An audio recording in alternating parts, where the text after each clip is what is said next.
everybody. Welcome back to Kruse Control. It's Monday, June 12th, 2023. Welcome to Kruse Control, the home of entertainment news. I am your host, as always, Brian Kruse. Welcome back. It's freaking Monday, everybody. I'm so happy you're here. Thank you for joining us here on Kruse Control. And joining me back, as always, actor, writer, producer, working at Hawk Anamorphic Lenses, the lovely Miss Sabrina Vittori. Sabrina, welcome back to the program. How are you doing today on this lovely Monday? I'm wonderful. Thank you for asking. How are you? I'm doing good. It's this Monday. You know, it's always you start the week and you kind of build up towards Friday. You know, so I'm a little bit low on energy today, but I'll make my way up there. You know, that's how Fair it enough. goes. It's Monday. It's Monday. You know, it's called the turtle roll into the week. I don't know if that's a thing, but I'm going to call it the turtle roll. It is now. It's a thing now. And joining us back, yeah, right, turtle time, turtle power. I like it. And joining us back on Kruse Control, actor, writer, director, freaking amazing person. You should see her art because her art's fucking fabulous. And also one of the voices of Cinema d'Amore, Lexi Covill. Welcome back, Lexi. How you doing tonight? Woo! You doing good? Hi. How are you? I'm good. Good. How's your day been? How's your week? How's your Monday? It's all right. It's not that exciting, to be honest. There's not a whole lot going on. So it's been it's Monday. That's how it is. You know, we're creeping into the week. Like I was saying, we're doing that turtle roll into the week. So it takes a little bit to get into it. You know, we just have to take our time. Thank you, GR, for being here. Turtle roll it, yes. Yep. Turtle roll. GR is leaning into it. I love it. Thank you, GR. we turtle roll into the week because We're somebody's got to say something new. I don't know. But yeah, happy Monday, you both. Thank you for being here on Kruse Control. If this is your first time on Kruse Control, of course, we dive into some entertainment news. And there's a lot we got to talk about because as it goes every day, there's so much to talk about. And there's always, what I like to say, some breaking news!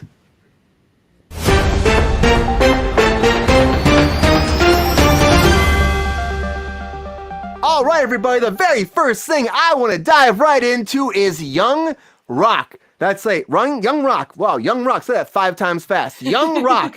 So Young Rock, unfortunately, everybody, Young Rock was canceled. If you're a friend of this show, if you love this show, if you love The Rock, if you love Dwayne, The Rock Johnson, and you've been watching it, well, there's no more after season 3. After the 13 episodes of season 3 aired just 3 months ago, they've decided that they are going to cancel the program. And there will be no more Dwayne The Rock Johnson talking about his day as a kid. And you could see young Andre the Giant and young Macho Man Randy Savage. Who could be better? He's still okay, but he could be better in the show. I mean, but the thing is, it is for 3 seasons. It did really well. And I'm shocked they actually canceled this. But then again, we've been talking about this whole thing with The Rock. Like a lot of his programs been going lately.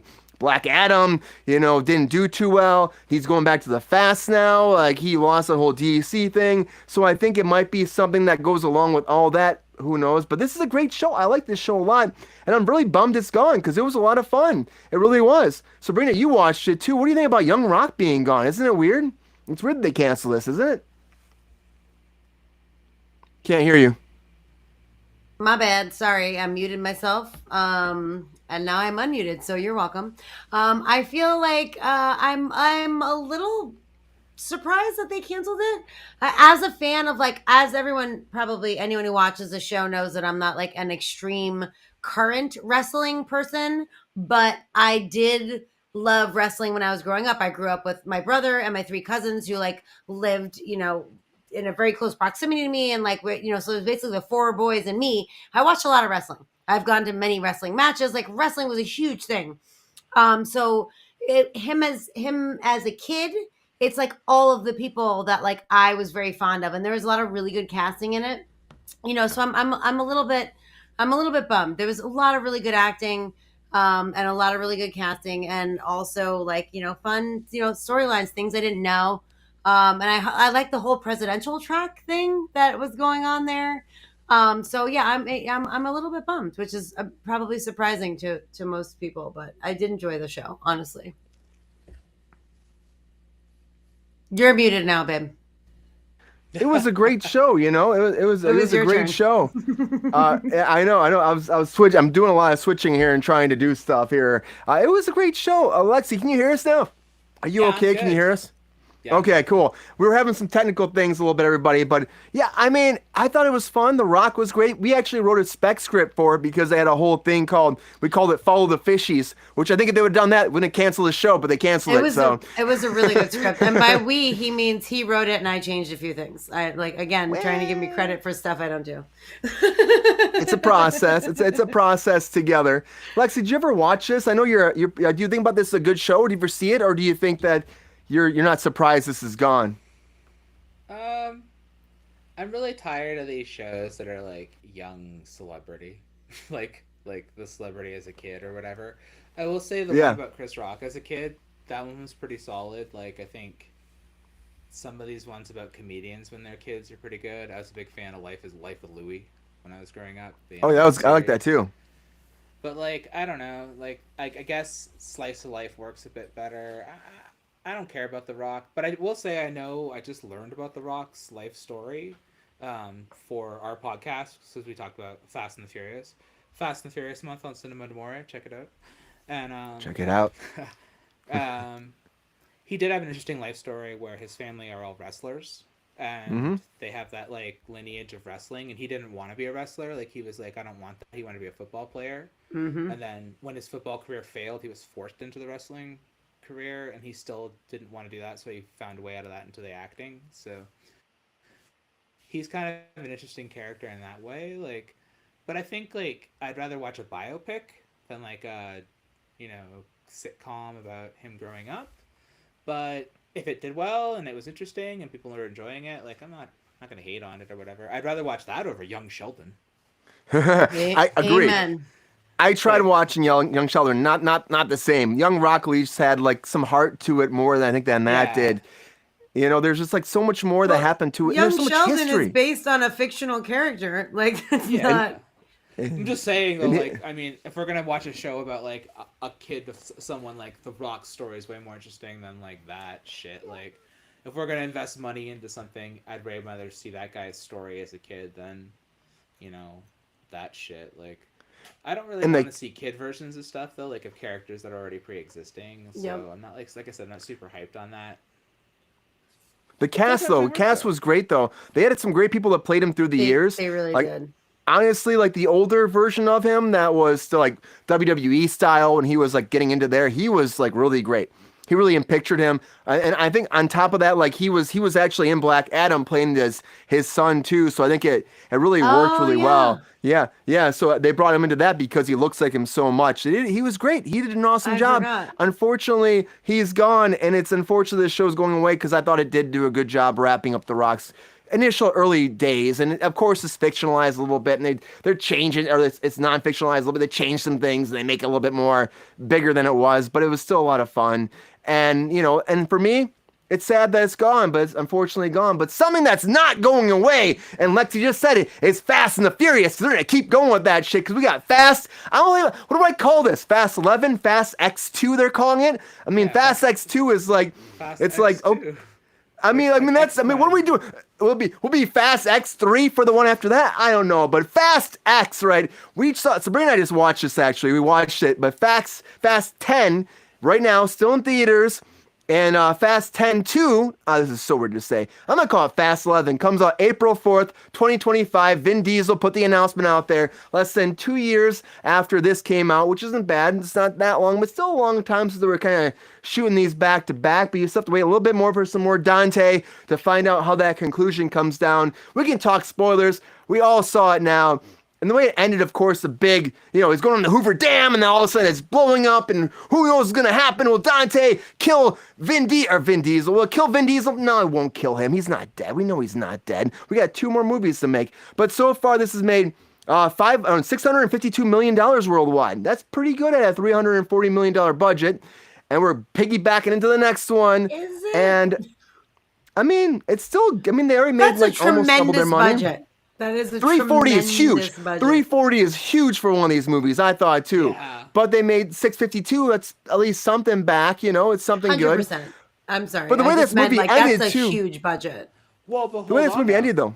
If they make 3 of these and 3 of them all together make 10, does that not make this $1 billion film? And that means there's Oh, I Avatar mean, budget? Oh, even it does. if you I mean we're at 10 right now. If you tally up what they've made, they surpassed Avatar by like a shit ton. Right. Oh yeah, all of them. Oh yeah, all of them Well, together yeah. for sure. I mean, you got 10 I mean, movies. it's And they're the all better than franchise. Avatar. If you took the 2 Avatar movies and you put it against the 10 Fast and the Furious movies, Fast and the Furious definitely beats them. I would rather watch all 10 of those Fast and the Furious movies again, back to back, than watch the Avatar. Oh, that's painful. But Oh, yes, shit. I agree. Shots Painful, fired, but I James Cameron. agree. Shots fired. I'm not watching Space Pocahontas. Fuck that shit. I just don't care. Space Pocahontas. Like, I still fuck push a you. little Ferngully in there, if you ask me. A little Ferngully. Yeah. You know? Yeah. Like, it's a bunch it's like of you shit have the I've Tree seen of Life. before. Yep. Like, I The don't second care, I one don't was care. better. And, But like, this, it's a though, I want... shame, because like James Cameron's a man. You know, it's like this guy's one of the most prolific directors to ever live, and that's what you do with your time. Like, come the fuck on. It Really? Like, I 100% can't- is what he I does can't with his get time. behind that. The guy That made and write The a Terminator Abyss. script, apparently. The Abyss is one of the most beautiful films I've ever seen. And it's like, what the fuck's wrong with you? I'm sorry. go Jacob on. in the chat. Yeah, Jacob. Yeah, but this, though, too, like, this movie, like, we finally saw it, and, like, honestly... Again, every movie they go higher and higher stakes, and they go a little bit beyond reality more and more and more. The fact that like, he hits his car into a wrecking ball or a wrecking machine, then it hits the ball into the river to save the my Vatican. God. That shit Okay. was insane. And then it started. How did it start after that? Like, fuck off. Really? It started. No, it didn't start. It just kept going. He hit he hit that thing, bounced off a mountain, landed Yeah, on a road, it's and still just fine. kept driving. I'm like, Just I kept used to driving. do test driving for Dodge. Let me tell you, those cars do not work that I well. don't They're give a Italian. fuck what kind of Fuck engine off. you put in that car or what kind of tires you have. Flying I through the don't- flames. I do not. But then it drove down the Hoover Dam just You know what? fine. I'll give you the old American ones, but those new ones, the Fiats, fuck that shit. There ain't no I'm way. Yeah. Those I'm things gonna will fall hard pass apart. on all of this. There is no way any of this would be possible ever in the history of life.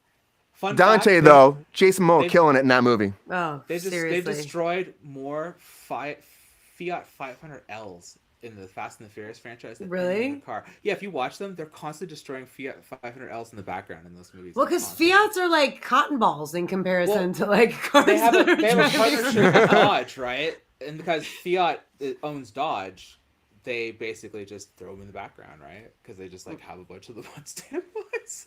Pop it out there. All I know is they blew up every single car they could find, and Oh. they drove into fire, out of fire, and around fire. Dom Drove down the Hoover Dam Dom and lived drove, through all that. But he now the drove water off might of a kill him. bridge. He drove And it's- off a bridge, it's not got the Hoover catapulted Dam. into a wall. Well, whatever. That's what we're calling it, Yeah. Lexi. What was it? Wanna be Hoover Dam. It's in Brazil, isn't it? It's in like Rio. Or Oh, whatever. It's not what in they were in Yeah, Rio. You're it- right, but we're calling it the Hoover Dam because Yeah, that's what we yeah. can relate it to. But you're correct. It's It like was the definitely wannabe Rio. Hoover. I don't know what It's the like- fuck it's called. We're American. We'll We're go with calling what it- we Fake know. Hoove. We're calling it I'm the gonna call Hoover it Dam. hashtag Hoover. The only Hashtag reason wannabe why Hoove. I'm calling it the Hoover Dam is because the movie was so insanely unrealistic that I couldn't devote another moment to Googling where the fuck that actually took place. And that is my honest opinion. Well- I'm not going to do it. This guy, The however, second one killed it. is the Rise of the Phoenix. The Rise of the Phoenix, right? X2. That's the one where That's- Rogue comes out of. The rise of the diesel. The diesel rising. The rise of the family. Well, Because- I've said I can't. before, he's a Furion. Remember, he has all the rights to all of the Riddick films. This is his plot. He's bringing Riddick into these films. That's why he can't die, because he's really a Furion. Hoover He Dam. can't die. And that's why we're getting a 2. We're getting a 3. Yeah, Curtis, welcome to the show. And that's we're getting so much more because he won't stop. He won't stop. And you know what also we're getting, and Lexi and I are excited about it, is Tron 3. We're gonna keep talking about some Tron Fuck 3 because we got some yeah. new updates from this. Evan Peters, everybody, is apparently signing on to be one of the main characters Fuck yeah. in Tron 3. Fuck yeah, me too. Friend of the show, Evan Peters. Friend of the fucking He's a show. friend of the show. But this is supposed to be Great starting cast shooting July choice. 3rd. It was saying July 3rd. We're still saying, I heard August now because of the writer's strike. It might be pushing a little bit. but it's happening. Evan Peters coming in. The rumors are he might actually replace Cillian Murphy to play Edward Dillinger Jr., which might be good because Cillian Murphy's been so busy. He's doing PR. He's got a lot of stuff happening, so that's the rumor right now. Of course, yeah, Oppenheimer, the PR for Oppenheimer right now. So they're saying that he might not have time to jump into this. There might have been some conflicts with all that when they were actually getting ready to do this, so that might be why he's not coming back. But I like Evan Peters. He's a great person. Honestly, I worked with him in American Horror Story for multiple years. Great individual. He's an awesome human being. Very friendly, very nice, dedicated to his craft. Kicks ass. I can see it. Him and Jared Leto together. And super nice. Why not? Him and Jared Leto, maybe he can balance that out, right? What do you think, Lexi? You love this franchise. Think he'll be good with Jared Leto? So well. They're going to work off together so well. Like, can you see Jared Leto and him just having the right amount of crazy to play off of each other? Like, hell yeah. Absolutely. I think so. I think so 100%. Totally, 100%. Like, I'm so here for it. As soon as you said that, I was like, because initially when you were like Jared Leto, I was like, but like I just like Tron, so I'm like whatever. And then you're like Evan Peters and Jared Leto, I'm like, oh yeah, okay, now I'm here for it, because like now you're bringing the crazy, so like now I'm like, all right, like now you got good casting. I can see those guys working together really well, and I was like, even if you brought the guy from Oppenheimer back into something else, I'm like, shit, I can see that working really well too. I'm like, all right, I see what direction we're going in here. I'm here for this. I'm like, it's gonna work. It's gonna work. Remember, Tron has yet to fail. They haven't shown me a single property that sucks yet, and I have and that includes games, movies, TV shows. I'm like, music, fucking shit. Oh, fucking music's amazing. I'm gonna have to say agree to disagree on that one. I'm gonna Wales. I will Wales vagina you all day on that situation. Hi, Sabrina, what do you think about Evan Peters coming in there to be on Tron Legacy? I think that's good. You think it's a good casting choice? What do you think? I think if you want a movie that is most likely not going to succeed, it would be to hire somebody amazing like Evan Peters. Also, I know that Jared Leto's coming off of a bit of a controversially not great movie called Morbius, but I will argue time. that he is one of the most amazing actors of his time. Like, he is a spectacular actor. Like, he's done bad things, all but the little things. What's that? Yes, that was recent. Yes, that like great. He was so good in that, and I'm like, that's such a shame that everybody looks at Morbius, and I'm like, stop looking at superhero stuff, because it's like Leto's serious work is what you should be looking at. I'm like, he's a phenomenal actor. He's got. I'm gonna be perfectly honest. I watched Morbius. He was great in it. It just wasn't like a like a well written. Like, it wasn't terrible. Like, it just wasn't like super. Like, what he did with the role, I thought he did a great job. Like, there's a lot of things like that weren't there for him to play with. You know what I mean? And I'm not blaming it like on writing, but like, it's, like there's a lot of things that end up on the cutting room floor. There's a lot of things of story that got lost. There's a lot, you know what I mean? But I thought his portrayal of that character, was actually pretty good. And I thought the girl doctor that was in that, I'm so sorry, I don't know her name. I didn't know we were going to be talking about this. I should have studied up, but she was also really Kruse, good. Daft Punk has to come back. I'm sorry, I keep trying to once I start talking, I forget about the comments. You're good. So we all agree that Daft Punk needs to come back for the second. Has to come back. 100%. We've said I don't care if they're retired. Invested into that like all day. Yeah, 100%. But continue. Pay them to get back together. I think we might be able to make that happen. You know what I mean? I'm just saying. 100%. But like, he won an Oscar in 2014 for Dallas Buyers Club. He played that fucking part amazing. Like, he has been like in so many. I mean, even going back to like Requiem for a fucking Dream. Requiem for a Dream. Like, yeah, he is an amazing actor. And like, actually, you put he's great him in Panic Room. Like as Chris he's great in like so many things. Did I miss that? So good. Panic Room. There we go. He was so good in Panic Room. There we go. Great. Yeah, he is. Sorry. When I talk, I only think about myself. I forget about even Jupiter Ascending. He was nominated for a Razzie, but I still thought he was all right in Jupiter Ascending. I don't care. Like, once again, I don't care. He's so good in all the little things too. Like, which I was like, oh, he was the best part of this film. I'm like, he was so good as the killer in this. Which happens a lot. Wait. He pops up in stuff. That wasn't him. Never mind. That wasn't him. And he'll be good in it, and then he'll be like cast. Like, they'll be like, oh, he's the lead in this, and the film won't be good. And it's not his fault that the film's not good, and they go, "Oh, Jared Leto sucks," and it's like, yeah, but then they put him in something they don't put him as like they don't sell it as he's in it, right? And then it's like he's great in it. So that the things they don't sell him in, he's great in, and the things they sell him in, they suck, and it's not his fault that they suck. And it's like, well, whose fault is that? It's like, who's marketing this? Who's doing that? So it's like, and on top of that, like Morbius, personally, for years, I was waiting for a Morbius film, like back in the 90s, because I was a kid that was like into this comic when I was a little kid, because my mom would give me weird random comics, and I would just be like, okay. And this is one of the ones I would read, and like he sucks blood through his hands, and I was like, that's such a strange character.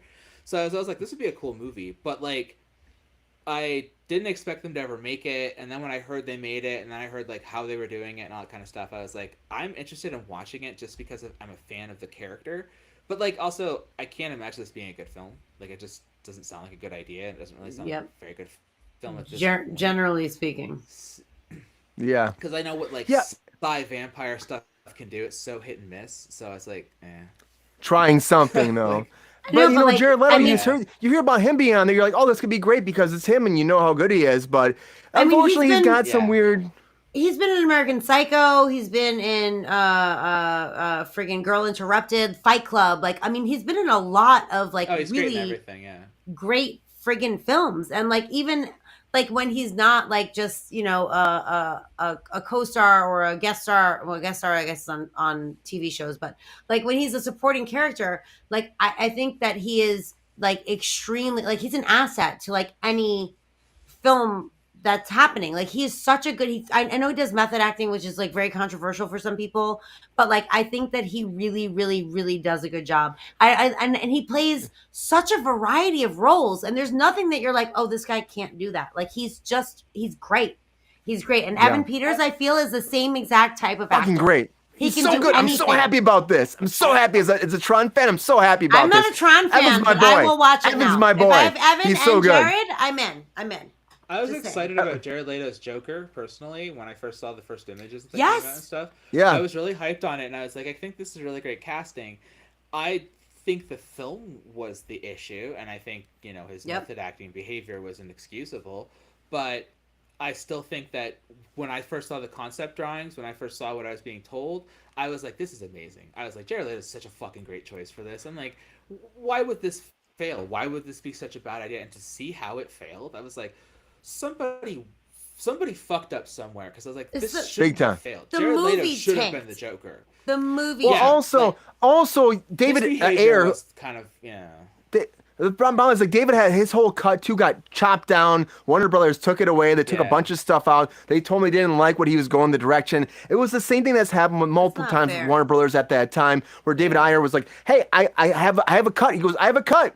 Just like Zack Snyder has a cut. I have a cut that's awesome that you'll never see. And they cut most of Jared Leto's like Joker stuff. They cut most of it. He said, I remember he was doing an interview about it, and you're like, what do you think about this? And he goes, well, what didn't they cut? But when you watch the movie, they cut almost everything I performed. So that's, again, changes the whole movie, which is very unfortunate for him, for the actor, for the director, for everybody, the writer, Zack Snyder everybody. Brought him back for a fucking minute for that end credit scene on the Snyder Cut. Like that, I was like, hell yeah, fuck yeah.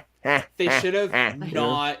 They should have not made him in Suicide Squad. They should have made him a Joker in a Batman film and let him have. That'd been better. To stand on his own as a Joker, and I believe he would have been a standout Joker in that moment.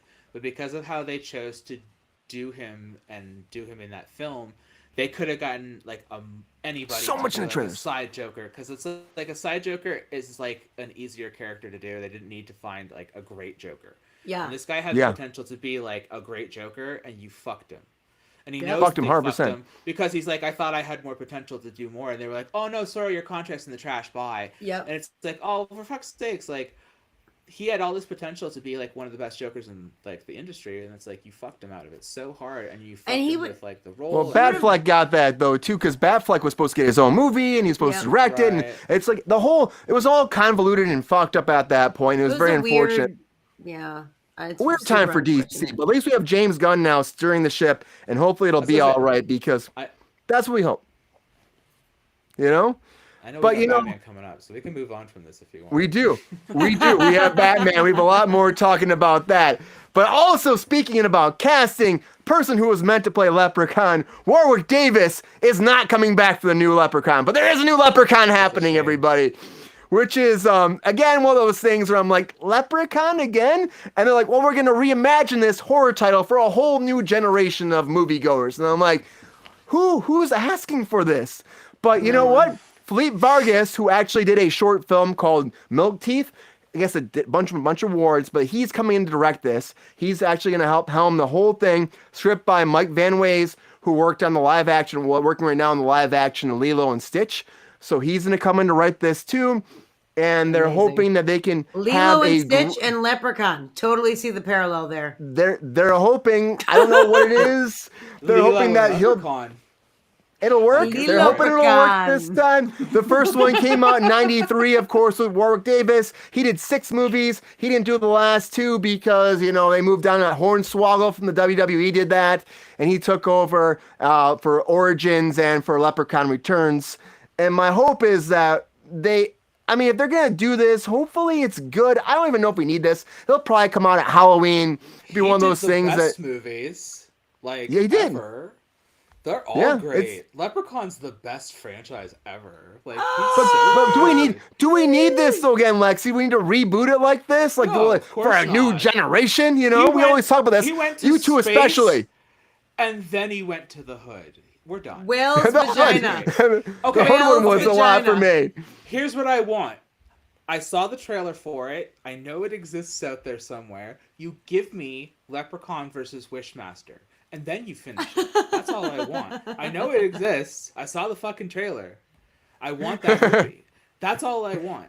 Because Wishmaster's the best, and Leprechaun's the best, and I cannot wait to watch that film. And the trailer for it was excellent. But other than that, like, I don't want to see a reboot of this. And yeah, I don't think any generation of kids want this. And it goes back to the same discussion that we have every single time I'm on here, and every single time I watch Sabrina on here. It's the same thing. Let's make something new. Let's invest some money in something new. Thank you, Lexi. Because you know what else is going to happen with this too? Is that because it's based on a franchise, they're going to invest more money in it, right? Yeah. Oh, because you're talking about double the budget. We spent the money to buy it, first of all, so our money has already been spent purchasing the rights to the label, and now we've got the rights to it, so now we've got to invest our money back into it, so we've got to invest that into the budget as well as like more to make it, pay us back. So we're going to invest a lot into this so that this will become a franchise. That's our goal. Franchise again. Franchise, yeah. So it's like, instead of going, well, we could spend half that money and try a whole new thing and maybe get a franchise. We're going to try to reboot a franchise. And it's like, well, this is going to fail. Because it's going to fail. Because the people who are going to watch it are me. Because I grew up with it. And anybody that watched the original ones. But also, like, I'm not going to watch it because I don't care at this point. Like, I'm going to go back and watch the originals, and I don't want to watch this one because I'm so over all of these reboots. The same reason, like, I don't want to watch another Child's Play, and I don't want to watch another fucking any of these. Like, nobody wants these anymore, and I think But they keep making them, Lexi. And this is Philippe Vargas right here on the screen, too, who's actually directing it, too.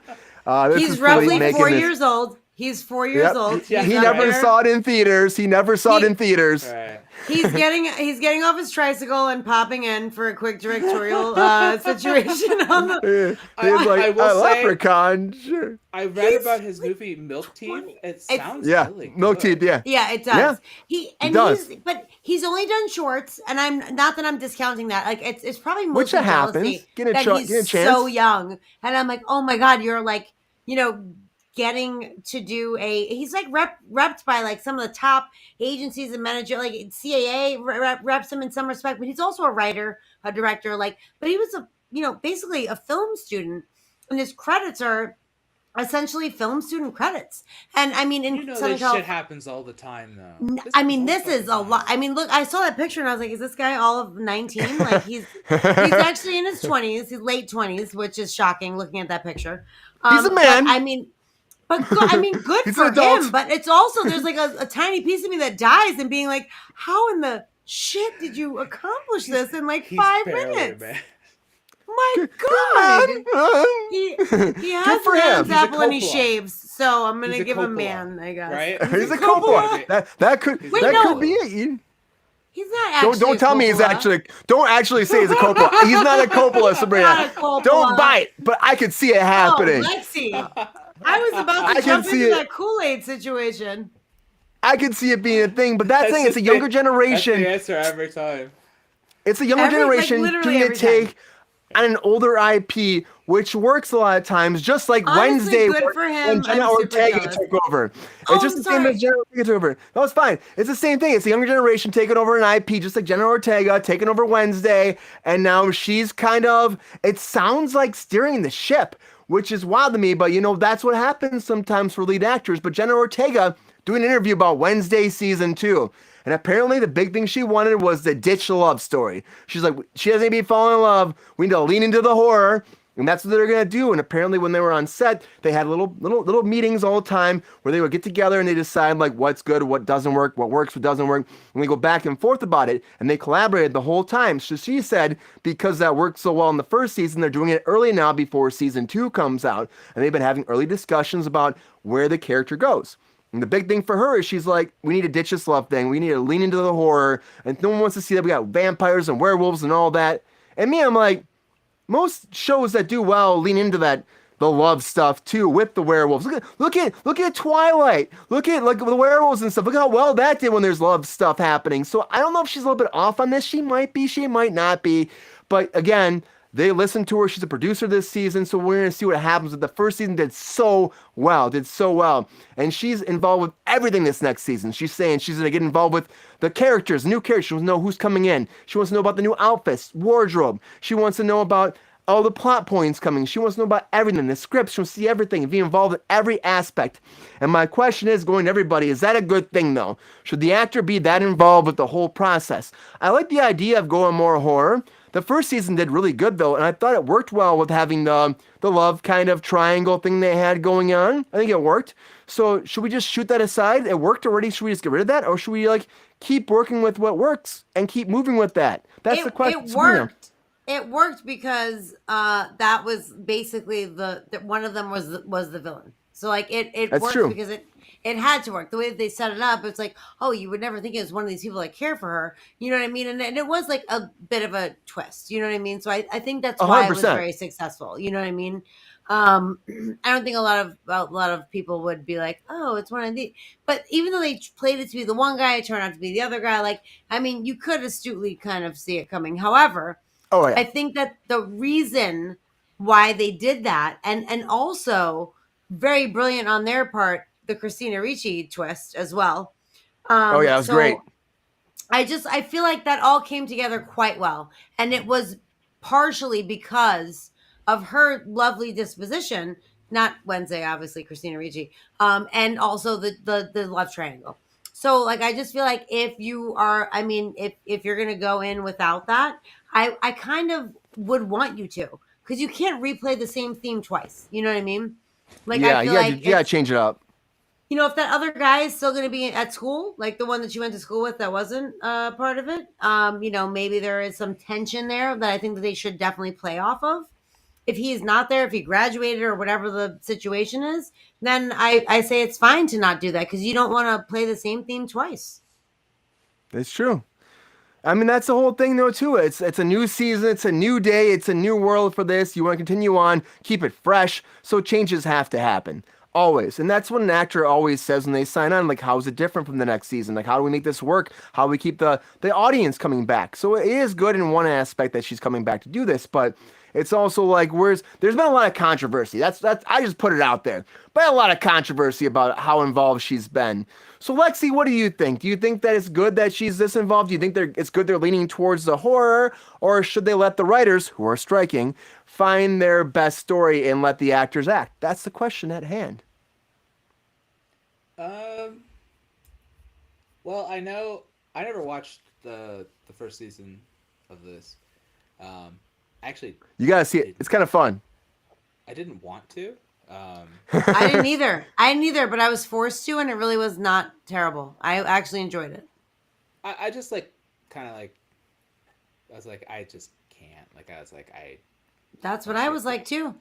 I feel like I'm the Sabrina in this one. Like I was like, I just am not doing this one. Like it was like It wasn't Tim good. Burton's involved, and I was like, of course he's involved. Like I was like, whatever. Like I'm so It's tired very of Tim Burton. Going back to to the same shit and all that kind of stuff. And I know Christina Ricci's there, and I love Christina Ricci and all that kind of stuff. But She's great. regardless of that, I have actually watched a lot of the stuff about Ortega recently, like, 'cause she's been coming up nonstop in my feed about like her behavior, and like writers are really mad at her, and I know that people in the industry are like saying like they're not appreciative of her behavior and like the way that she's talking and stepping over like lines, as like writers are like, you don't get to come in and like take over the way that you are, you don't get to like say this.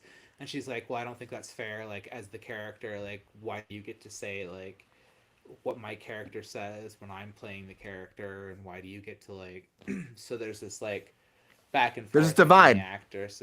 And so this season she's coming in like as a producer, Yeah. and she's having a very large producer role, and she's Huge. taking on like a very large part, and she believes very highly in that she knows better for the character, and that she thinks that she knows best for the character. And if Burton believes in her, which from what I understand, Burton It seems has like he been does. listening and He's has been bringing her into talking, Beetlejuice and as well, you know? that's what I've been hearing from like her mouth and what have you, is, and from other sources, that Burton is kind of like, yeah, she's got this, kind of like let her do her thing. And if that kind of person has that kind of thought process, then I guess let her do it, kind of thing, and Yeah. see where it takes I mean, her, it's kind just of thing. it's just one of those things That- though. She's young and she does a great job in being this show, but said- for me, I will say Burton is not known for always knowing what's best when working with women. Just saying. Like, not genuinely like 50-50. Like, I know that sounded like sexist, but like, it's true. Like, he's like sometimes, but not always. So. yeah. Well, for me, Lexi, I'm just like I'm very torn on it because like being an actor too, it's like, and being a producer, so putting both hats on. Like I see both sides of it. Yeah. I do, you know, I see both sides of it, but a part of me is always like, what are you doing, girl? Sometimes, you know, like, what are you doing? Like, you know, there's levels, there's a hierarchy here. Like, there's She's so much you can quite say. young, so Yes. I do feel like she should listen a little bit. And Yeah, I've always said but that. you- Like, I'm always someone who believes like, and I thought it, when I was young, I did. When I was young, I was like, you should always listen to older people to an extent. Like, know when they're idiots. Like, obviously, there's a point when you don't like. I know when something better, but there are people who are older and have been around the block a few times, and it's like I do have some advice. I do have some things you can. I have some share ideas here. I with can be someone. good. Yeah, or like some things like you probably shouldn't do that. I It I won't feel work like out. Like, I feel like when I was Yeah. younger, I thought I knew everything, and I thought that Right, everyone else exactly. should kindly go fuck themselves because I was correct. And that is definitely not the right point of view to take. That I was just right. will point out that she was on You, that the third season or the second season of You. I can't remember which one. But like, you know, she was a theme throughout the series. She's done a lot for her age, you know what I mean? And she's Oh yeah. super in demand right now. And I don't agree with like people having attitude about like a character, especially like being super, you know, if you're like Michael Keaton and you're like, I don't think that this person would say this. That Batman would say this. Totally get that, dude. You played Batman in the 80s and you're back now. Like, I totally get that. I do think that there is like some sort of a conversation where you can be like, I'm not super comfortable with this line. Can I just say it this way?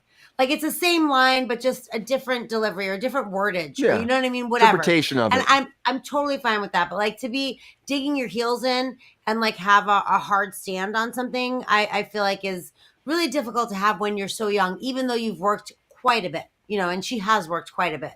And she is definitely doing pretty good, Chris. I totally agree with you.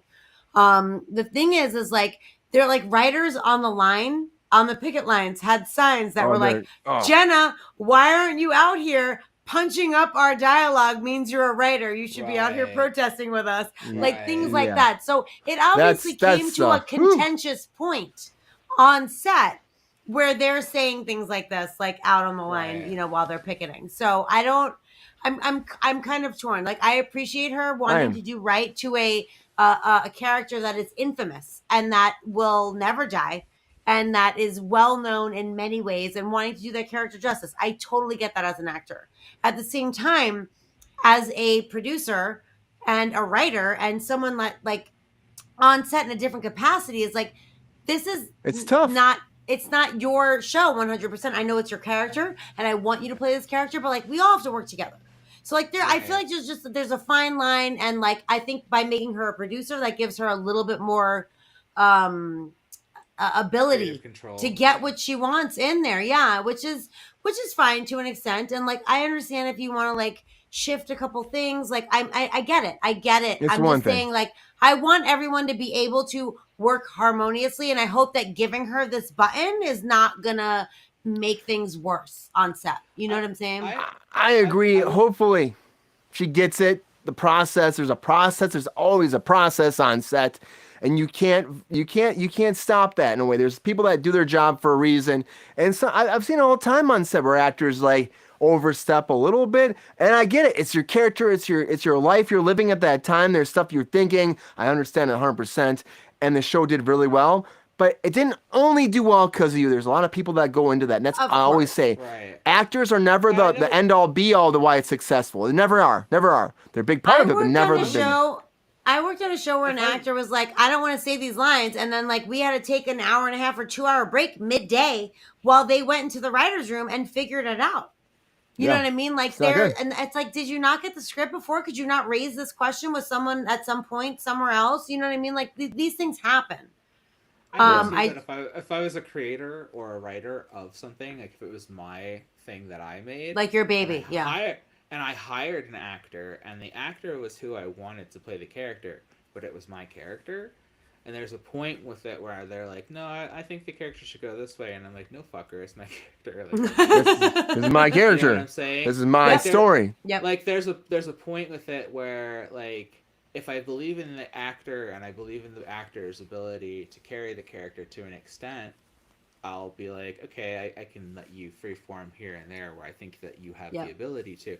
But I believe in an extent, like, it's still my story and I want it to flow this way and that you need to listen to me. So, like, there is that kind of, like, I don't like an actor coming in and going, well, this is how the show's going to go from now on. And I'm like, if the show had a very open, free-form kind of format, where it seems like this one might, because I don't know if they really had like a super strong. So like, we're gonna make a show about Wednesday Addams, and they're like, "What's it about?" I don't know. We'll figure it out as we go along. Well, yeah. And that seems like really what they've got going on. And if that's really what they're going on, and their focus was on like, how do we focus a show around Wednesday Addams? And so she's like, "Well, I don't think you guys are developing the character right. I think we should develop the character this way." Then that's a little bit more fair. But, like, you can't really talk to the creator. He's dead. So, I mean, you can't really get a really good idea on what his idea of what that character was. True. And so you're kind of... There is at least a lot of material to draw from. There's a lot. What you're doing is you're building Gen Z's version of Wednesday Addams. Yeah. And so what you're saying is, like, no, this is Wednesday Addams for Gen Z. And I'm like, well, the Wednesday Addams you're based on is technically a millennial one, so you know it's completely different technically if you want to base it on what she grew up as. Right. She grew up in like the 90s, so I mean, yeah, and that's just the thing, like though.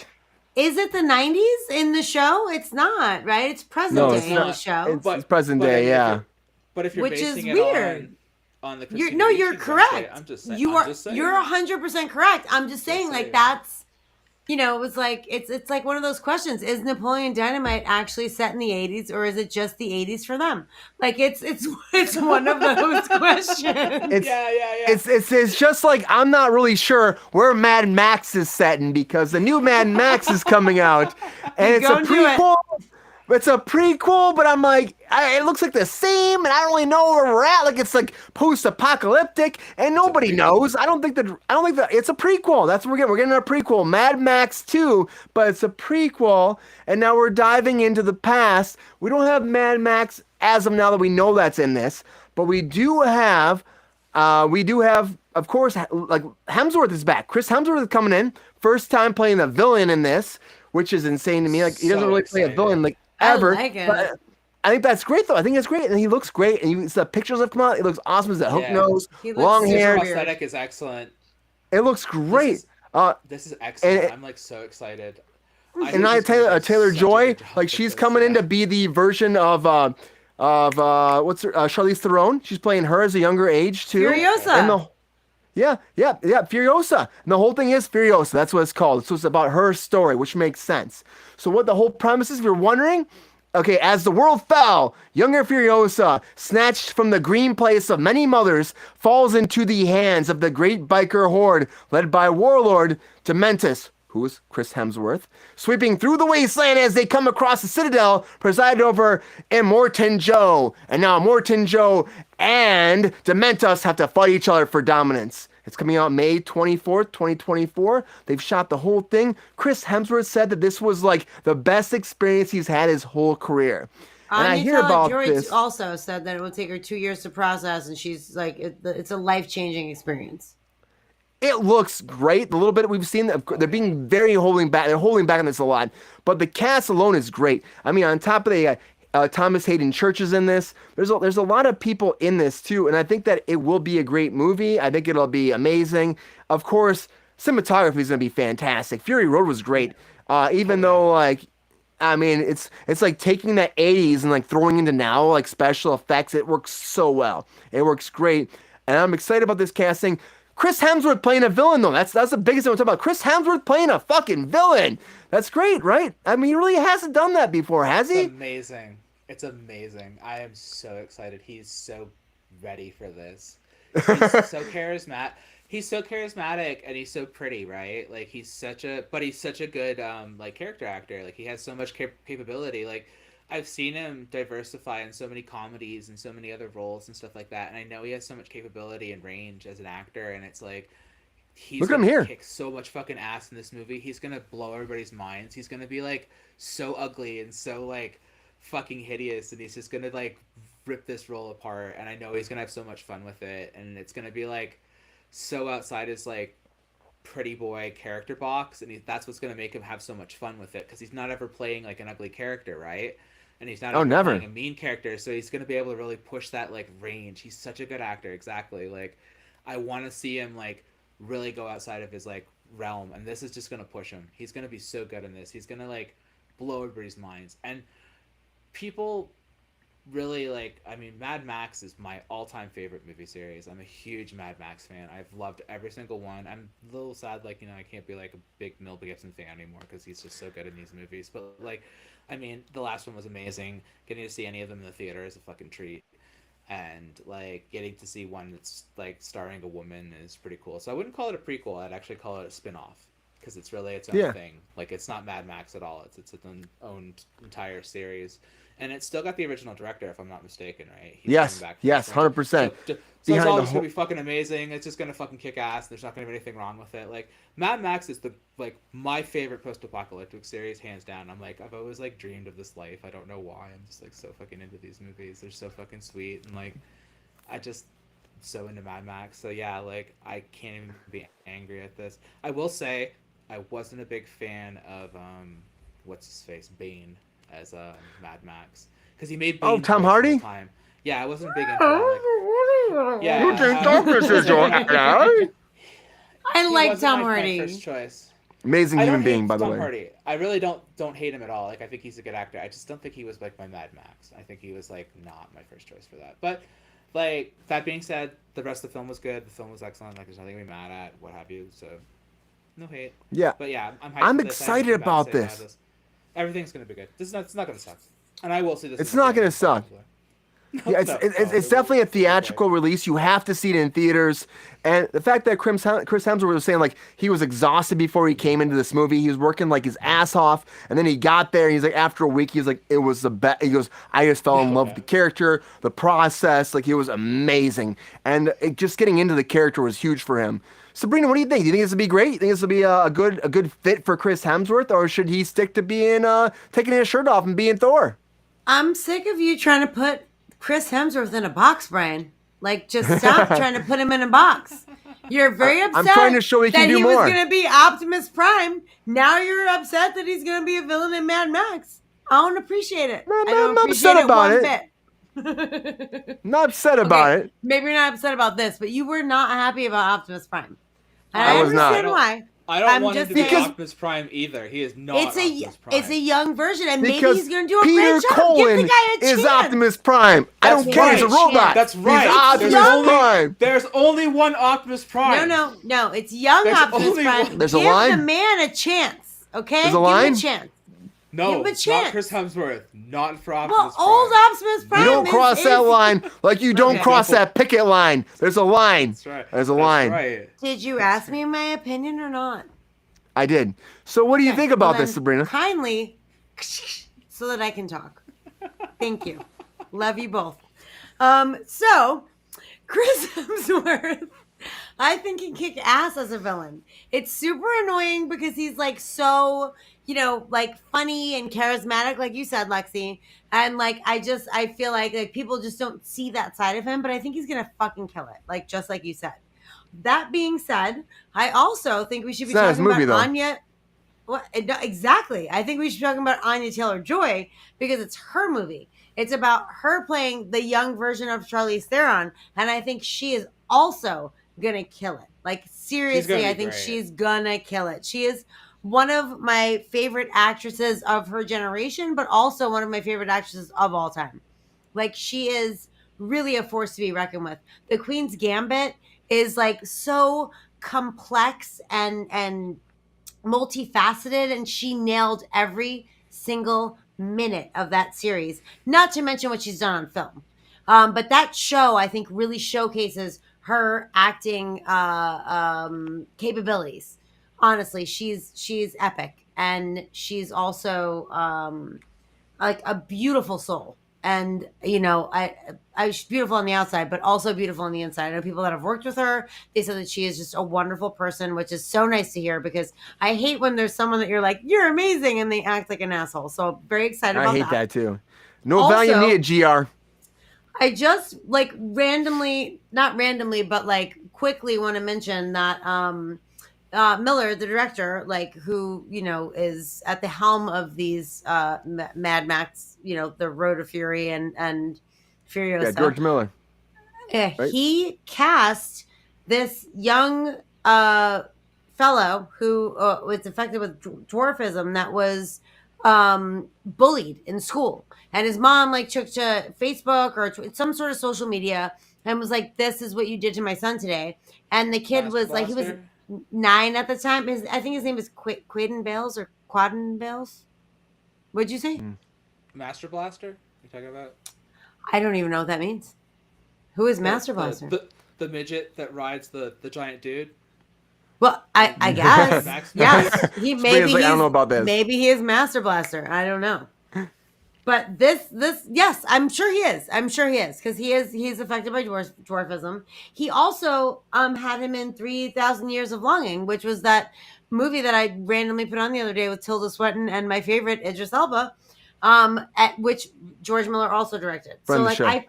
I feel like I just want to shed a little bit of light on that and be like, this awful thing happened to this young person, with dwarfism, and this director who is obviously an amazing person and also like an amazing talent, like was like, you know what, bud, come here with us, let's do this. And so I feel like I need to mention that, and I'm really excited about it. And I think he's 11 now, or 12, Quaden. I'm so sorry if I pronounced your name wrong, little ma'am.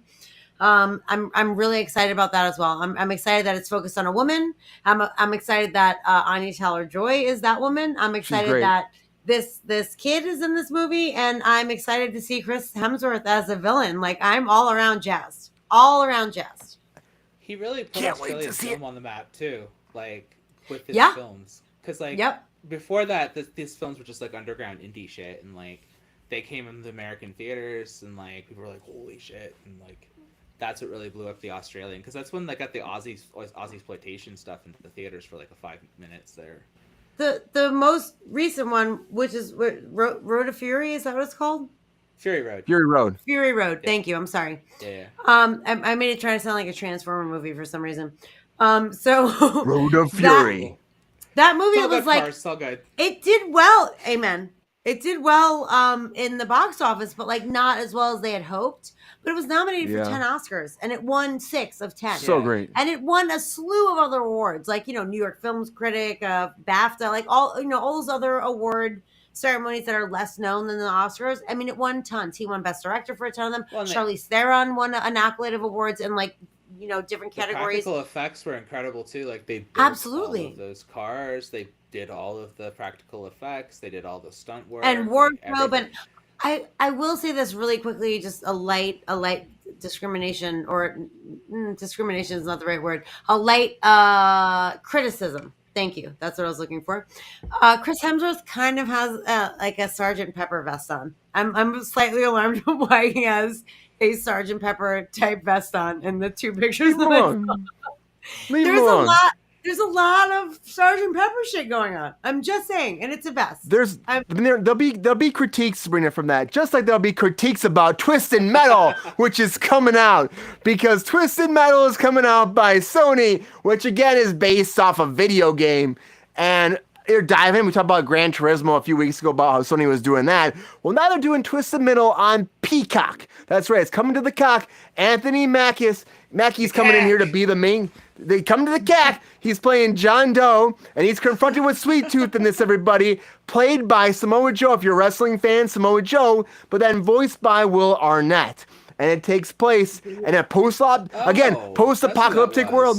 Yep. And that's where, so Samoa Joe's body, Will Arnett's voice, and that's who's playing Sweet Tooth. And the whole thing is about, okay, so if you're wondering, what's the premises? Because it's based on a video game. Well, it's about this motor-mouthed outsider offended by everything. He has a chance to get a better life, and so he has to take a mysterious package someplace else in this post-apocalyptic wasteland, and if he gets there, he'll be okay, but he's also dealt with a trigger-happy thief who has to help him get it there, and then they have all these vehicles they're trying to make them explode along the way. So Anthony Mackie, Sweet Tooth, going on a journey to try to get this package someplace. That's what it is, coming to the CAC. Coming out July 27th on Peacock, and I hope it's good. The Deadpool writers are involved with this, which is pretty huge, I would say. You got Rhett Reese, you got Paul Wernick, and you got also the Cobra Kai writer, Michael Jonathan Smith's coming in here to be the EP on this too. A lot of comedy. When you watch the teaser, you see the comedy. I mean, honestly, they're like dancing to like the thong song, and they're joking and singing along with it in this teaser trailer. I don't know if they're dancing.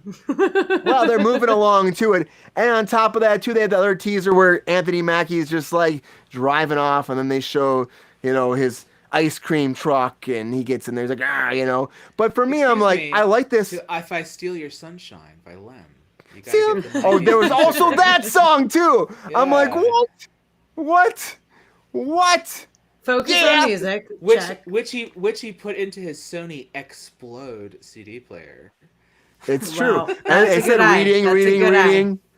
It's that's hilarious. I didn't even catch that. I didn't even catch that, Lexi. Hilarious. But I mean, I like this. I like the franchise. As a kid, I used to play these games. But I'm like, how do you ever make a show out of this? But again, Sony's reaching in their IP again, like we said, like Gran Turismo. They're trying to find things to make. So this is happening. So is this a good idea? Do you like the teasers? Is this a great thing, Lexi? What do you think? Tell me your thoughts on Twisted Metal on Peacock. So, I am a huge Twisted Metal fan as a kid. Growing up, like this was like my game series. I've always been into the vehicular combat series.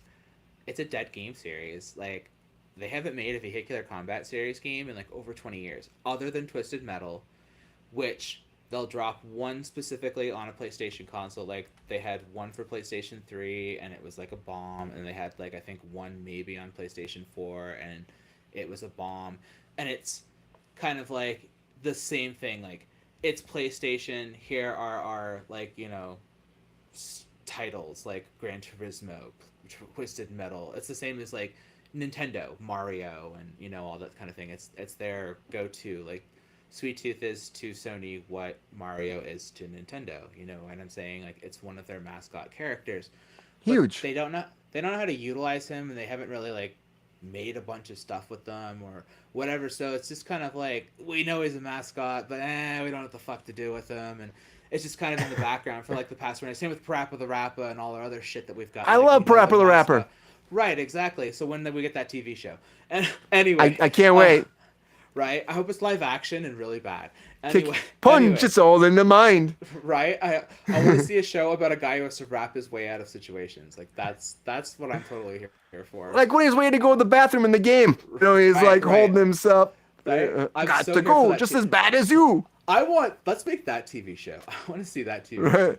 show. But so anyway, like Twisted Metal, they've been talking about making a Twisted Metal movie since what, the fucking 90s? I know, honest to forever. God, This has been around like, forever. oh, they're gonna make a Twisted Metal movie. Oh, we're gonna get a Twisted Metal movie. Like, yeah. So like, I've put this in a shoebox, like in the back of my memory for like 50 years or something. You know what I'm saying? Like, it ain't happening. It's never gonna come out. Whatever.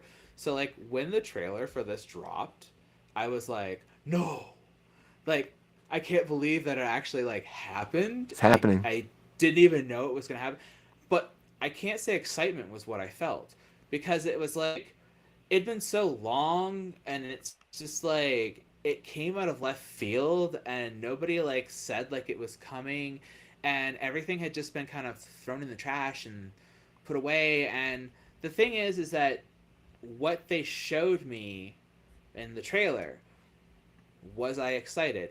Anthony Mackie. I love Anthony Mackie. I'm actually on a huge Anthony Mackie kick right now. I'll watch anything that fucking guy's in. No joke. Like, he's fucking great. I love him. He's a great actor. He's fun. He's light, but he's also serious and deep. Like, I'll do anything he's in. I don't Like, think I'm he's that 100% funny. here for- Oh, I think he's great. I love him. But like, I like him. I all- just don't think he's funny. I think he's a better dramatic actor. I think he's good in anything. I genuinely just love him. But also like the shot of him in the car, I was like, okay, I'm trying to figure out whose car it is, right? I'm trying to see Streaming whose time. character this is. Yes, But then I'm streaming. like, I'm not sure like whose car it even is. And then I'm just like, okay, I'm not familiar with this character. So then I'm like, it's just a Twisted Metal car. And then I'm like, I'm not relating it to anything. So then I'm just like, what's going on? But then I have Anthony Mackie, so I'm excited, right? And then he puts like the CD into the Explode deck. Pops and it's in. just playing Lems, I Steal If Your you Sunshine. steal my sunshine. And I have like an ongoing running joke with that song, and I was just like, oh man. And then he's like running down the road, and it starts going, and I'm like, you're hitting like a sweet spot with me with this. But I'm like, because you're hitting all these little nostalgia sweet spots with me, and the fact that I'm 40, I'm like, you're hitting it with me. Who's this for? Who the fuck is Who is this it for? I graduated high school to that song. Like, who is this for? All these references and all these jokes, the thong song. I was in high It's school for when us. that came out. Who's it for? Like, but then, is this really what you want? Because I'm a huge fan of Twisted Metal, and absolutely nothing in this is from the game. Oh, Sweet no. Tooth's It's there. a whole different thing. Sweet Tooth there, but like, is it Sweet Tooth? Sweet Tooth never talked in the games. He was like a dead soul that existed in it with a flame head. There's supernatural elements to these games. There's all these like, the game series is about a guy who's essentially Satan, but you're not totally sure if he's Satan because he's just a guy with a burnt face, and he's like, hey, if you win this competition, I'll literally Wait. give you anything you want. Wait. That's Sweet what it Tooth is. is the guy with the burnt face? Like, not a clown? He's not a clown? He's a clown, but his head literally has fire coming out of it. Like, he has a burning head. Like, sounds flames come out of it amazing. Because he's like supernatural. Like Like here, right everything's here. supernatural in this. Like, that's the thing. Is Oh. like one of the cars is driven by an actual Terrifying. ghost. One of the cars, like, they're all driven by like masochists, and like the one of them's literally driven by the Grim Reaper, and one of them's literally driven by, and their goal is to win. I mean, this I'm a competition. masochist. I'm not driving one of these cars. But they want to win so they can get their ultimate wish, which is their ultimate wish can be whatever the fuck they want. But then it's I like see. their wishes will get turned on them. So it's kind of like Jinn wishes, where it's like, okay, but then like your wish will fuck you. So it's like, you know, Sweet Tooth just wants the voices in his head to go away, and then it's like he ends up, you know, becoming like an even greater serial killer is like what his goal becomes, like, because he's a masochistic serial killer. And it's like the game series is like R-rated as hell, full of like supernatural weird twisted stuff, and like it's vehicular combat. And I'm like, the thing is that I've never understood this. Anytime they ever make anything that's like based on like a bunch of cars that are themed characters, or just something about themed characters going into some sort of thing where they have to fight each other and kill each other, and one of them has to survive. Why do they fuck this up every time? It seems like such an easy premise to make a film about. It seems so easy. It should be long standing. The combat should go on. They should have great kills, great fights, long good combat sequences, great special. It's not going to be that though. It's just so easy to do. But it's not. And so what the show is it's about a race across the country, and so Mackie is John Doe, and John Doe stops and fights factions of what are essentially the characters from the game, and they have gangs that are themed around the characters of the game, and John Doe fights these gangs of characters, and that's how the show functions. And so I'm like, well, that's not at all Twisted Metal.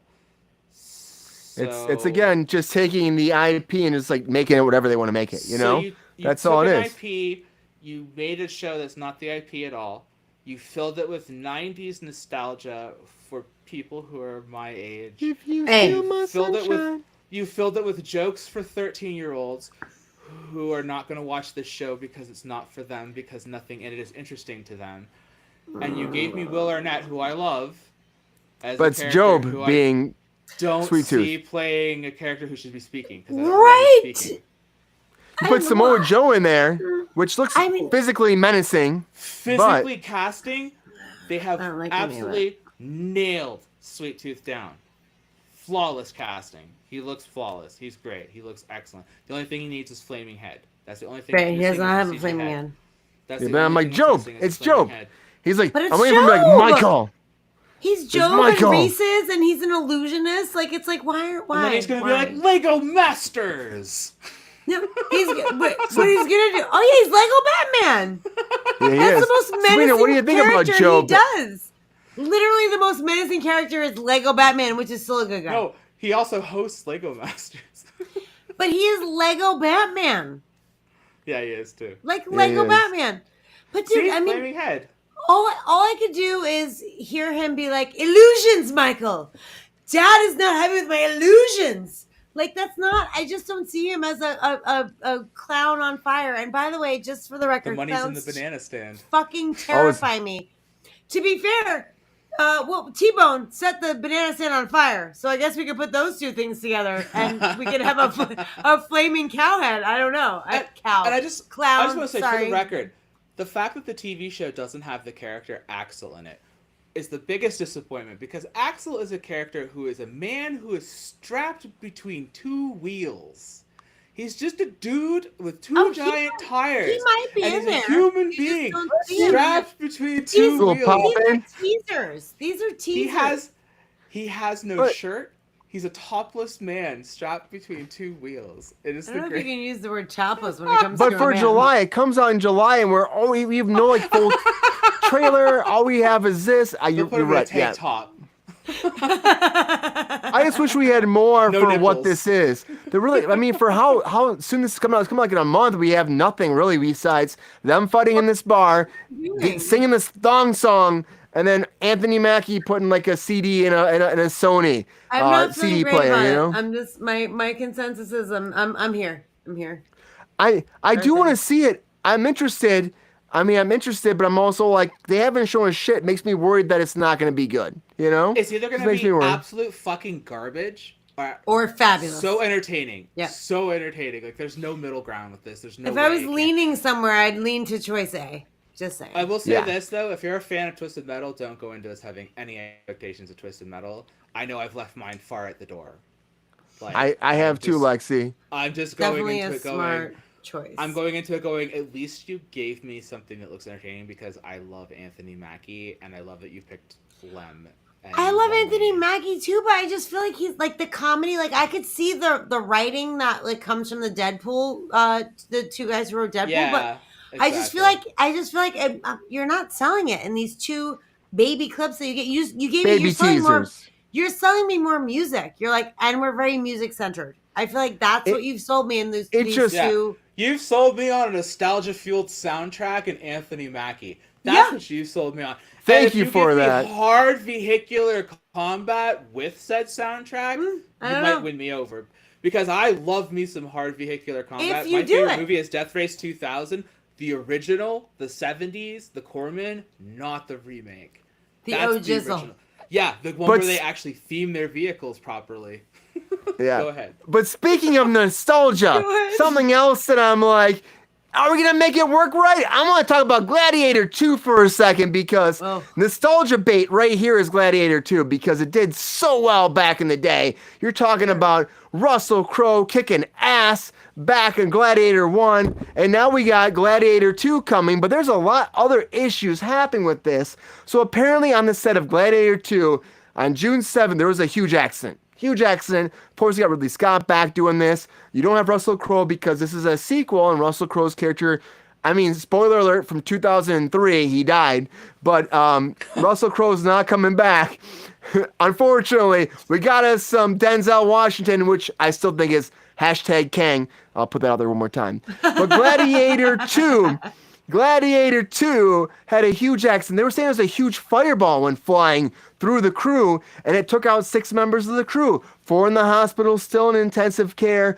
Of course, they came forward and said that they're stable, though. They said they're stable, in stable condition, and they'll continue with their treatment. And they're taking care of their cast and crew. Apparently, everybody was fucking freaked out because this fireball went flying through, and several cast or crew members got hit with the path of it when they're doing this stunt. Paul Mescal's in this. He's expected to play Lucius. We got who's the son of Connie Nielsen's character Lucille, and then we had also a few people come back. Denzel Washington, Pedro Pascal's in this. Joseph Quinn. It comes out November 2024. They're filming in Morocco right now. That's where this happened at, on the set of Morocco. The set looks fantastic. They shot there for the original Gladiator. It's pretty amazing. This happened, though, on Friday, and everyone's been going nuts about it. And, of course, you never want to see anybody get hurt on set. And this is one of those things like a fireball. Like, what the fuck is happening when you're looking at, what you're shooting here? Why is there a fireball going flying through the set? Who knows? But it comes down to safety on set. It comes down to doing it right. Someone said a gas pipe exploded. Like that I makes think sense then. That was reported by The Sun, so I say that with a grain of salt, but they said that a gas pipe exploded. And everyone from and I quote, the lowliest runners to the name actors, which whoever said that needs a swift kick in the balls. Right in the arse. Or ass. Right in the one or fucking the arse. other. I'm not sure. For some reason, it made me feel like it was a man that said that. But if it was a woman, swift kick in the ass. But Sabrina, this if is it a was big a man, budget thing. What do you swift think this kick means in the about fucking safety? balls. What's this mean about safety on set? You have this huge budget sequel, and this happens. Shit happens. Like, shit happens. I'm sorry, but, like, that's a risk you take being a stunt person. I realize that regular crew are not usually caught up in something like this, but it happens when you're working on, a big budget production that has a lot of stunts. Like, there is always a little bit of risk, and I'm sorry. And it sucks. And I'm not saying that like you sign up for that, but like it is always a risk. Ty, I don't know if it's going to be 3 hours. My guess is probably yes. It's a probably yes, 3 hours on this. However, it's very unfortunate that this happened.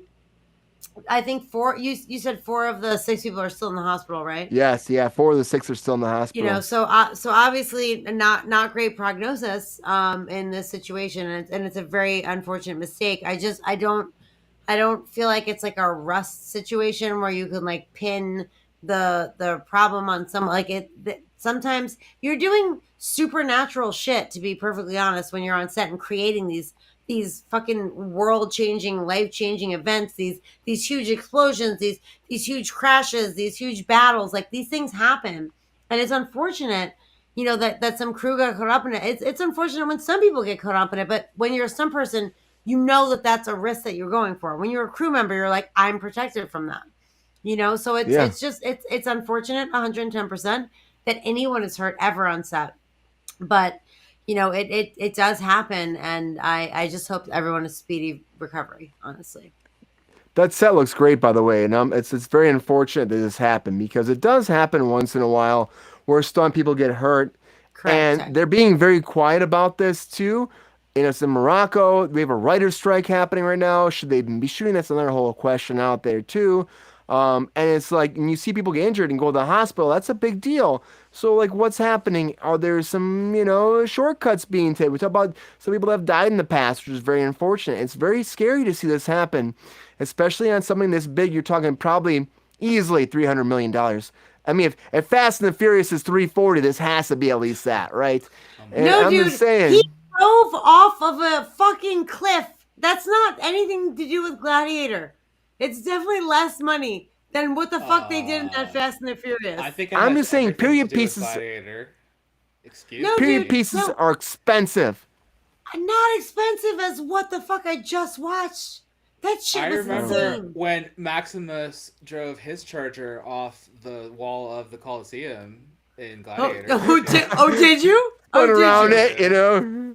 Did he drive it down, and then- followed and by then an he- engulfment of flames, and and then then wind after- up I in think so. a river? After he I think so. killed what's his face, No. Jude Law, he's like, I live my life a quarter mile at a time. Yeah, that was a good movie. Took Walking Phoenix out along the way. He ran Walking should've Phoenix said an over. eighth Yeah, of a mile Joaquin at a Phoenix. time. That's what I thought it was Jude Law. Same thing, right? They all look the same. He ran him over with his car. It was great. And he said, family, as he drove away. You know, you're not my no, family. Family doesn't apply to Gladiator. And they had 'cause a- the they had a dad barbecue said, at the "Fuck you, Coliseum I'm gonna afterwards." Have this guy be your Yeah, successor. that's right. Yeah, It's and the they all opposite drink of family. Coronas. There was Not Coronas They all drink all. Coronas at It's the end. not family in Gladiator. Le- Not Lexi, family. what do you think? Coliseum. You think? Lexi, you think they're cutting corners here? What do you think about this? It's always unfortunate when you see this. Do you think they were cutting corners? Do you think that something like random just kind of happened? They were not cutting corners.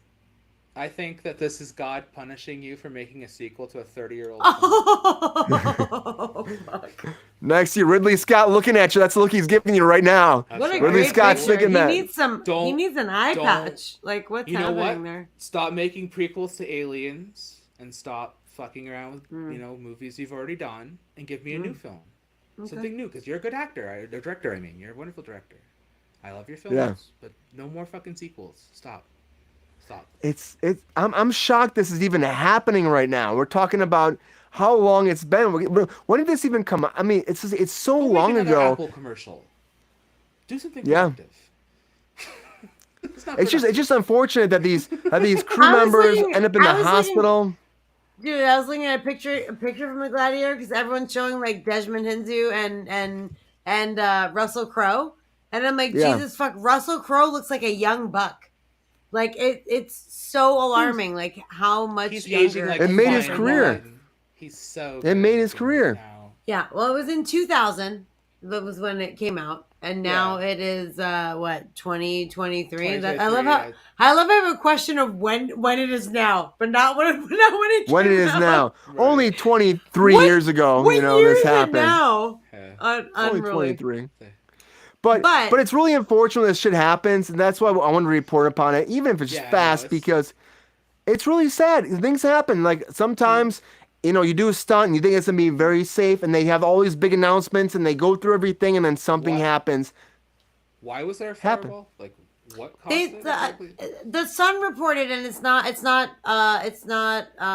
Official yet? confirmed. They're being not confirmed. yeah. They're not they're official. very But the Sun reported that a gas line blew up. A gas line that was built, I'm guessing, for a stunt. Like, I don't think it was like a natural gas line situation. It was something that they built Okay, for the alright. show. And then it blew up, and everyone in its path basically got fucking charred, for lack of better words. yeah. That sucks. All right. It sucks really bad, and I Well, hope so- everybody will be okay. Being so in a yeah. hospital like this. It's definitely not a Yeah. Russ situation then. It's just like an accident happened. No, that's what that was my point. Yeah, that's what I was trying to say. Like, it wasn't like someone fucking loaded a gun that shouldn't have been loaded, or you know what I mean. Like, Right, it was right, just right. Yeah, it was a mistake. It was a mistake. I gotta tell you, It's just part of working on the set, right? it's Yeah, it's just accidents and happen. thankfully, it does not happen often. So All the time, yeah. You know, I do special effects, and I'll tell you, I work with some chemicals half the time. They're pretty caustic, so it's like, let alone like a line that could explode. yeah, It's absolutely. just a sad thing to see happen, honestly. And I really hope that everybody that got hurt, hopefully they're okay. These burns will heal from this fireball, and they'll be okay, and they will not turn out like fucking Harvey Dent. And that leads me boy. to our featured story of the night.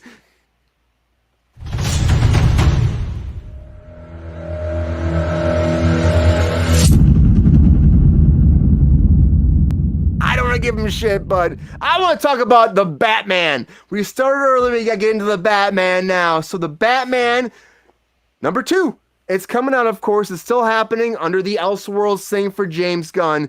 But they've been talking about who's going to be in this, what's happening. We talked about it before. Clayface will be the villainess. That's what they're saying right now, Clayface. But also, Harvey Dent is coming. Harvey, Harvey, Harvey. In the words of the Joker back in the day. But Harvey Dent's coming. And now they're down to 2 people, apparently. Josh Hartnett and Joel Edgerton are the ones they're down to play Harvey Dent in the Batman 2. And I want to put it out there because right now they're saying that Harvey Dent will just be a figure. He'll be the district attorney, as you saw in, back in the original Batman back in the 80s. Like, you didn't have Billy D. Williams becoming Harvey Dent or becoming Two-Face. He was Harvey Dent, but didn't get there. He was supposed to get there, and the third one didn't happen, so it never happened. But for this, they're establishing Tommy Lee Harvey Jones Dent. happened. Tommy Lee Jones did happen. Aaron Eckhart did happen. And they're saying at the end of the Batman 2, you might see him become Two-Face, but they haven't confirmed it yet. They said you might see him become that. But we're down to 2 actors right now, Hartnett and Edgerton. And the question is, who do we think is the best Harvey Dent? Or, based on their performances, what do we think would be the best person to play this? Because we're down to 2. So, Sabrina, who do you think you would like to see as Harvey Dent? I wish it was Drunk Friday so I could make you drink. Right. I would. I have to say, with like all of my hopes and dreams of a Harvey Dent were filled with Aaron Eckhart. He was amazing. I loved him. So I good. think he did a great job. Like, and in his own right, Tommy Lee Jones did a great job. It was a much more over the top situation as it should have been in that time, in that world. But I really, really, really enjoyed Aaron Eckhart's portrayal of Harvey Dent / Two-Face. In this instance, I feel like I'm gonna go with I'm gonna go with. Do I have to say it? Do I have to say it? Josh Hartnett. I'm doing Josh Hartnett. I'm going with Josh Hartnett. I'm doing it all day. They look strikingly similar in the pictures you keep putting up, which is super weird to me because in my mind I never thought that they looked similar before. But I feel like Josh Hartnett's making a comeback. He's an Oppenheimer. Oh yeah, he totally is. He just did an episode. Fantastic. Yeah, he did an episode of Black Mirror. He's in Guy Ritchie's Operation Fortune that just came out in April on Prime, I believe it was. So he's making a resurgence, and I fully put in my chips for him. He also, this is a super weird fun fact, was in talks with Nolan to do Christian Bale's Batman. Like they wanted him to do Batman, and he said no. He said no. That's fucked up. He wanted to do The Prestige instead, which was Jonathan Nolan's movie. Like, it was like this whole weird thing that he was asked. Prestige was still Christopher Nolan. Was a really good movie. So It was. I thought it was Jonathan. Didn't Jonathan write it? Well, he might have written it, but Christopher Nolan still directed The Prestige. Yeah. Right. Well, because Christian Bale was in. Right, but that was the whole thing. So Josh Hartnett's pitch is like one of the only Nolan films I actually like. So. Josh Hartnett's pitch was, can I not do Batman and can I do The Prestige? And they were like, we'll use Bale for both and kindly go fuck yourself. Yeah, go fuck yourself. However, he did finally work with him in Oppenheimer, and now this is obviously not a Nolan film, but I'm not a fan of the Batman, and I don't think I'm gonna be a fan of the Batman 2. So I feel like it doesn't really fucking matter. But if I was gonna pick a character to play that part, it would be Josh Hartnett. I think he could be good. Does he do whisper acting? I just need to know if he does whisper acting. Well, he he's whispers gonna a little need bit. to. Penny Dreadful, a little bit of whisper acting. Yes, he whispers a little bit. He was good in Penny Dreadful. He better do whisper acting, because if you want to be in The Batman or The Batman 2, you have to whisper act. That's the only thing they like. You have to whisper. Lexi, what do you think? Do you think that who you behind? There's 2 people here. What do you think? Hartnett all day. I'm a Josh Hartnett fan. I grew up with him, and when I saw that he was an option, I was like, oh fuck yeah. I haven't seen him act in a while, and I always thought he was good when he was younger, and he had a lot of potential to like do serious acting, but he didn't always like. They always put him in teen shit, and they always put him in these like like was that one disturbing behavior and shit like that. Like it was those things like that. So I always think of him like The Faculty and like things like that. Oh yeah, The Faculty. More serious roles, and it's also the Josh Hartnett that I think a lot of people think of, like that kind of. He was stuff great. More so. Sin City, he was like, great in. I think of him like aging up now, and now he's like an older actor, and I was like, he could definitely take on some more serious older guy roles for sure. I think he's like at that point now, and so when you're like, yeah, Harvey Dent, and I'm like, oh, he's perfect for that. Like that's a really good casting, and so I was like, this could be the role that could really like revive his career, bring him back up there, because it's like just enough like in the like fun area, like comic book stuff, where it's like, light enough that like it's Josh Hartnett could work for it. Like it's not too serious, you know what I mean? But it's Batman, which is like the serious comic book shit. So it's like it's still like a good serious role for somebody like him. It's a good middle ground for somebody who did a lot of teen work and then is moving into like more adult work, but still like, knows their demographic, so to speak, if you know what I'm saying with that. Yeah, like, also disappearing for saying, so like, long too. H20, like, or H2O or whatever, like the Halloween movies, like that kind of those kind of references, like 40 Days and 40 Nights. So yeah, it's like it's that kind of thing, like where I'm gonna call you Tony Soprano from 30 now Days and on 30 Nights. with the ducks. Yeah. Lexi Soprano coming in it's hot. Like, it's like Lexi Soprano. Yeah. Yeah. So it's one of those kind of things where like I feel like he's aged up enough that this is perfect for him to give him the potential to move on to more serious work after this. Because if he can ace Harvey Dent, then he can start doing like, Scorsese and shit like that. You know what I mean? I think he's that's definitely a big jump up on the ladder, but I appreciate your support of him. That's good. Listen, Josh Hartnett, if you nail Harvey Dent, you can be in Scorsese. Do it. Do it. Harvey. Do us proud. It's not the Joker. It's a more serious role. You know what I'm saying? I know. It's so much more grounded serious. in reality. It's a more grounded in reality role than something like 100%.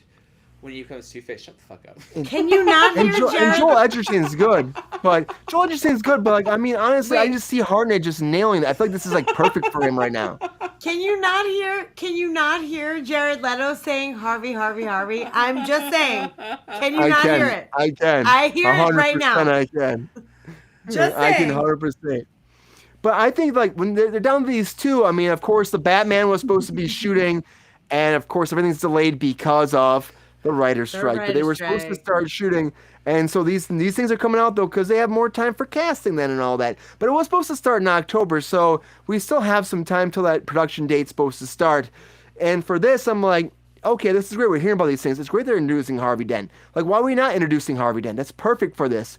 And of course, like, you have to lead towards Two-Face. But I feel bad for Billy Ray because Billy D. Williams, he never got to be Harvey Dent, even though he was supposed to be. And then, of course, we talked about that before in the show, how they just stopped. They just stopped all that when they ended up switching over to Schumacher, and then they changed the whole Batman franchise, and he never got his chance to be Harvey. So, like, I think if you're going to put somebody in there, like, just have that at least push towards it, give him a chance. We don't know there'll be a Batman 2. We have no idea. But hopefully he becomes Two-Face before the end of that movie's end, because they'll probably have a 3.5-hour movie. There's enough time to turn him into Two-Face at the end, I would think. And that might be the end of it, because the way the DC universe is going, who knows if James Gunn will want to do more of the Batman as a Elseworlds thing when we're spinning off to do everything else in your own direction. But I agree with both of you. That role, like, do you want that role as an actor? Like, hey, you could play Two-Face. Because it's like, that, one, you have to be in one film.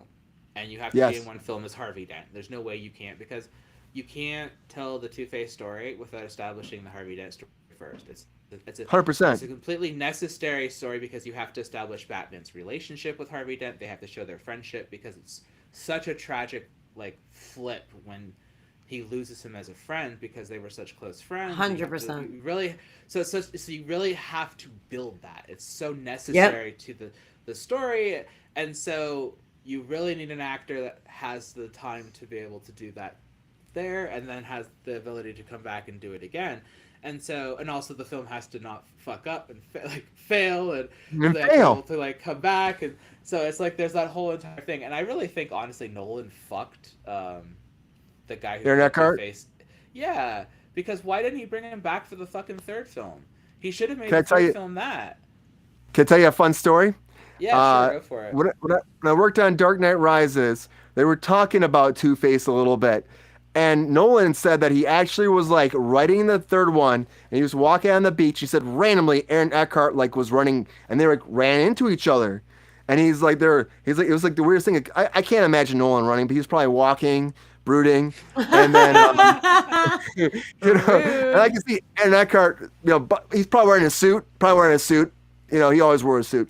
Yeah. And Eckhart running up in his like workout gear, and he said they bumped into each other, and he stopped, and he goes, "Hey man," they had a brief conversation. Like he's talking about this on set. He's like, "So am I gonna be in the next Batman movie?" And he just goes, "No," and that was Wow. it. So I don't know what happened that they wanted to change directions. I think because what happened was the idea was before that the Joker was gonna be like going to court in the third one, but then after we lost. You know, we lost the Joker. After we lost him, it's like, how do you do the whole thing in the DA? How do you do the court stuff? You know what I mean? I feel like there was supposed to be something else honor happening. You still pleasure find in way going to a different work, direction.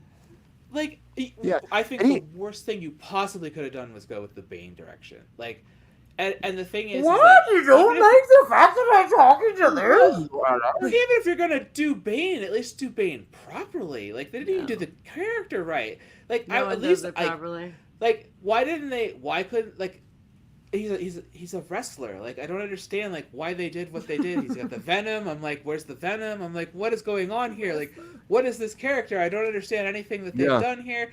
I don't understand, like, what their choices were with Bane. And, like, if you wanted to do a Bane movie, that's fine, but at least follow the character properly, at least do a fourth film. Like, he's not a main character that you bring in. You were, like, on a path. You set a path.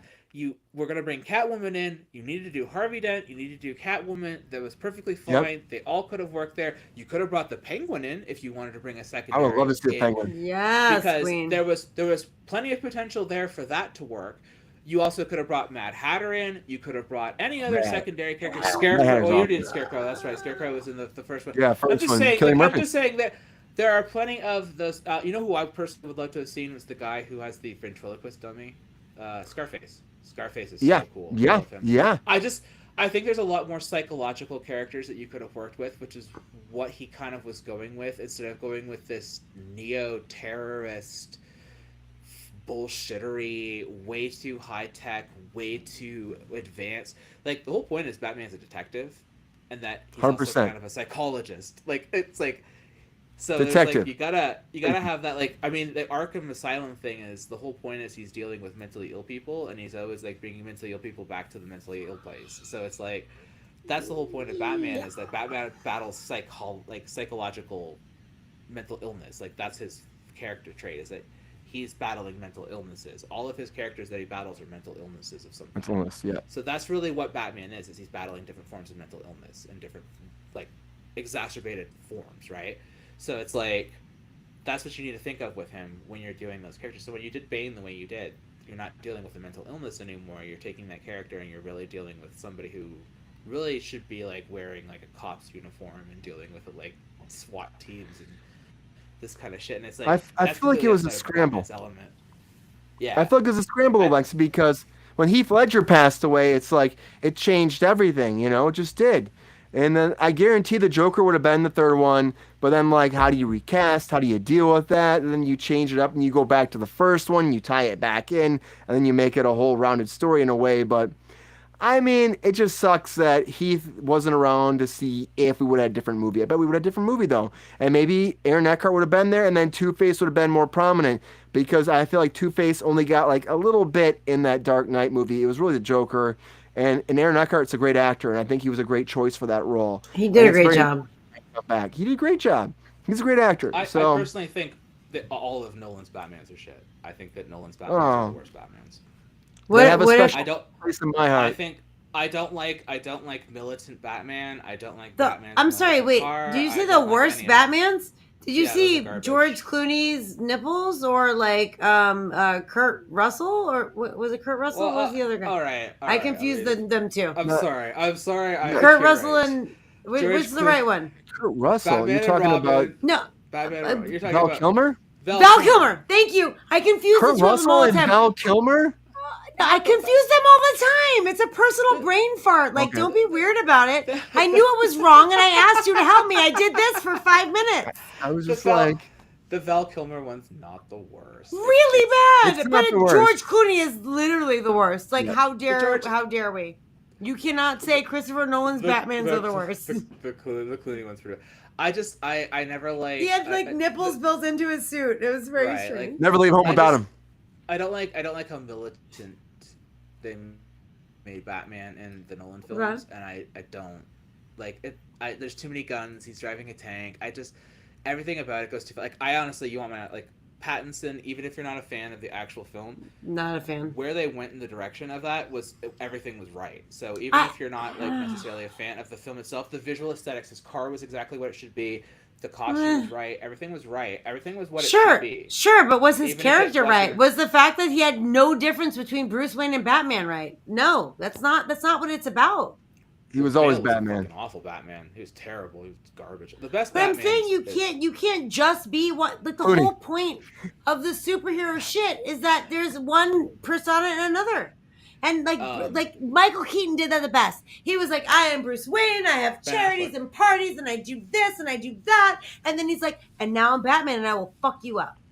Like that And- there was zero of that in Pattinson. Pattinson was like, I'm brooding Affleck's and best angry Batman. the entire time. And Bat Keaton's coming back this week, everybody. Bat Keaton's back. Will it be Keaton's good? Will it second be best bad? Batman.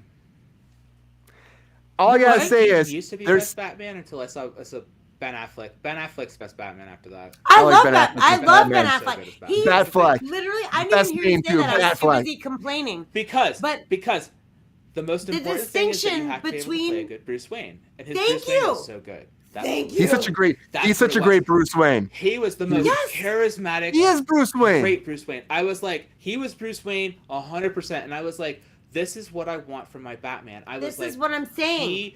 he blew Keaton out of the water. I was like, he took the But- Keaton Batman and he took it to the next level, and I was like, yes, But this you is what could- I want. I want. You could that. see the difference between the Batmans with Keaton like the most because he had 2 movies to For show sure. it.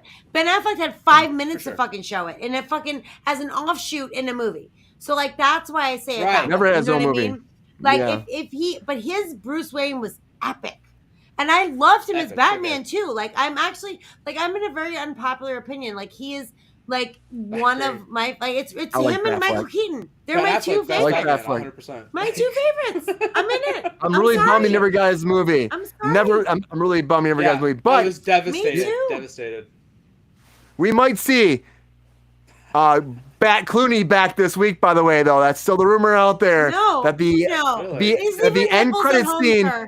is we get some bat nipples back. But No. that's Batman rumors. We'll No. find out this week. And we're going to find out who'll be Harvey Dent because we're going to find out before we know it because the Batman will start shooting Hartnett. very soon.